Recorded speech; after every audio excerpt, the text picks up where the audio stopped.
हम लोग सब बात कर रहे थे विपश्यना पे, सांसों पे, कॉन्शस अनकॉन्शस माइंड पे, कि दो तरह का मन होता है सांस। इस पे आप कुछ बता रहे थे जो है कि बेसिकली ये सब वेदों से लिया हुआ है, और अ, कितने तरह का जो है लेयर है मनुष्य के भीतर। बस संक्षेप में एक पंक्ति ये जरूर कहूँगा यशवंत जी, जी।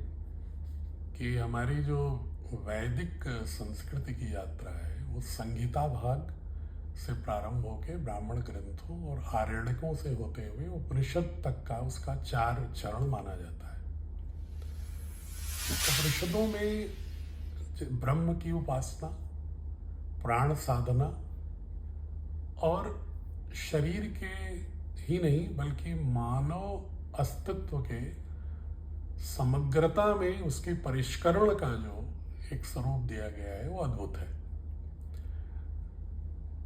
महात्मा बुद्ध ने उपनिषदों के बाद की यात्रा है उनकी और महावीर जैन की, उन लोगों ने भी पूर्व के जो रिसीव्ड विजडम था हमारा वैदिक काल का, उस अनुभवों से जो समाज ओतप्रोत था, उसको उन्होंने एक जनवादी स्वरूप देने के लिए कि आम आदमी तक कैसे उसको पहुंचाएं, उसके लिए उन्होंने विभिन्न प्रयोग किए।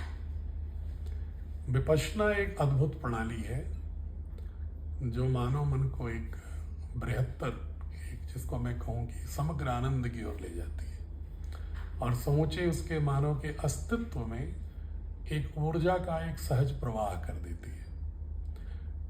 लेकिन अगर उपनिषदों से मैं क्यों कह रहा हूं कि स्रोत मूल है, गंगोत्री उपनिषद है, क्योंकि तैत्तिरीय उपनिषद के ब्रह्मानंद वल्ली में चर्चा है कि जो मनुष्य का अस्तित्व है उसके 5 लेयर हैं, 5 आर्बिट हैं, अगर मैं साइंस की भाषा में कहूँ तो। जो आउटर मोस्ट आर्बिट है, जो सबसे बाहर का लेयर है, वह अन्नमय कोश। अन्नमय कोश, जो हमारी ये शरीर का है, जिसको हम कह सकते हैं कि हार्डवेयर जो हमारा है, जी ये अन्नमय कोश।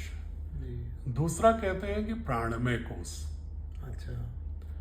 जिसमें प्राण साधना की बात है, जी और वो 5 प्राण की बात करते हैं और 5 उप प्राण की बात करते हैं। जी। अगर हम प्राण की बात करें तो वो, अगर आप देखेंगे, अगर शरीर के आधुनिक विज्ञान से जोड़ेंगे तो कंठ से लेकर के हृदय तक का जो क्षेत्र है उसको कहते हैं प्राण। प्राण। और हृदय से लेकर के नाभि तक का जो क्षेत्र है उसको कहते हैं समान, समान। समान। अच्छा। और नाभि से लेकर के मल निष्कासन का जो स्थल है वहां तक को कहते हैं अपान। अपान। कि वायु जो है, ये प्राण इस तरह से प्रवाहित होते हैं। और शरीर के सभी अंगों में जो एक वायु, जो प्राण शक्ति प्रवाह करती है ऊर्जा का, उसको कहते हैं व्यान। व्यान। और कंठ से लेकर के सहस्रार तक हमारे जो चोटी है, जिसमें कि हमारे मुख्य जितनी भी इंद्रियां हैं, ये मुंह, नाक, आंख, कान आते हैं, मस्तिष्क, इसको कहते हैं उदान। अच्छा। तो इसकी व्याख्या प्राणमय कोश में है। फिर कहते हैं कि और जब साध लेते हैं, आप शरीर को साध लेते हैं, प्राण को साध लेते हैं, तब अगला चरण आता है मनोमय कोश। तब आप मनोमय कोश में प्रवेश करते हैं। अच्छा। जहां से कि मन में उठने वाली जो चित्त वृत्तियां हैं उनको सहजता से, उनको अनुशासित करने का आपके पास सामर्थ्य आ जाता है। जी। तो मनोमय कोश का परिष्करण होता है। जब मनोमय कोश का भी परिष्करण होता है तब आगे चौथा कोश है उनका, विज्ञानमय कोश।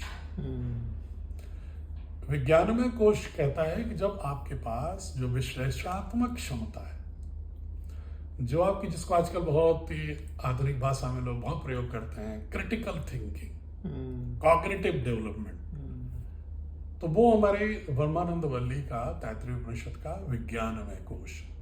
वो कहते हैं जब शरीर, प्राण, मन तीनों सध जाते हैं तब आपकी जो बुद्धि है, जो प्रज्ञा है, वो बिल्कुल निर्मलता के साथ पूरे विश्व के समग्रता से आपके अस्तित्व को जोड़ने में समर्थ हो जाती है। क्या?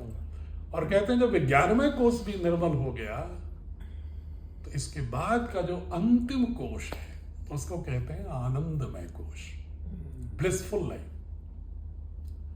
मतलब आनंदमय कोश होता है। तो ये जो पांचवा कोश, इसी को आप कह सकते हैं कि आत्मा का परमात्मा से मिलन, या ऋग्वेद की संहिता के अनुसार, ऋचाओं के अनुसार मैं कहूं तो आपके हृदय में ईश्वर तत्व का प्रवेश, या आपके समूचे अस्तित्व का, पूरे ब्रह्मांडी अस्तित्व के साथ एकात्मकता, और यही एक जिसको कहते हैं कि क्रियात्मक शांति लाती है। ऐसी शांति नहीं जो निष्क्रिय हो, क्योंकि बहुत सारे लोग शांति की तलाश में होते हैं और निष्क्रियता की ओर बढ़ जाते हैं, वो शांति नहीं होती।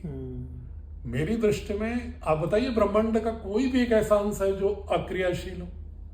सब सभी डायनेमिक मोड में है।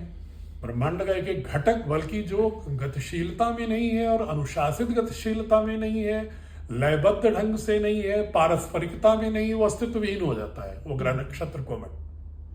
तो इसलिए मनुष्य को शांति भी तलाशनी है, तो कर्मयोग में ही तलाशनी है, जो गीता में भगवान कृष्ण ने कहा कि आप करते हुए, हाँ, कि आप जैसे ही आप अनासक्त होंगे कर्म के साथ, जैसे पृथ्वी सूर्य घूम रहे हैं, अनासक्त घूम रहे हैं, दूसरों को लाभ हो रहा है, उससे उनका भी अस्तित्व है, ऐसा नहीं कि वो सिर्फ दूसरे को ही लाभ दे रहा है। इसी तरह अगर कोई मनुष्य भी किसी के साथ कुछ उसको सहयोग करता है, तो ऐसा नहीं कि एक पक्षी होता है, वो दूसरा कुछ सहयोग नहीं भी करेगा तो भी वो आपके अस्तित्व के लिए भी आवश्यक है कि आपका विकिरण दूसरों तक सहयोगी होना चाहिए, पारस्परिकता होनी चाहिए। तो हमारे तैत्तिरीय उपनिषद की ब्रह्मानंद वल्ली पांचों कोशों की बात करती है, और आधुनिक भाषा में जो वेस्टर्न यूरोप के लोग हैं, इसको जब एजुकेशनल में, एडिकोलॉजी में इसको प्रयोग करते हैं, शिक्षा विज्ञान में, तो उसको नाम क्या देते हैं?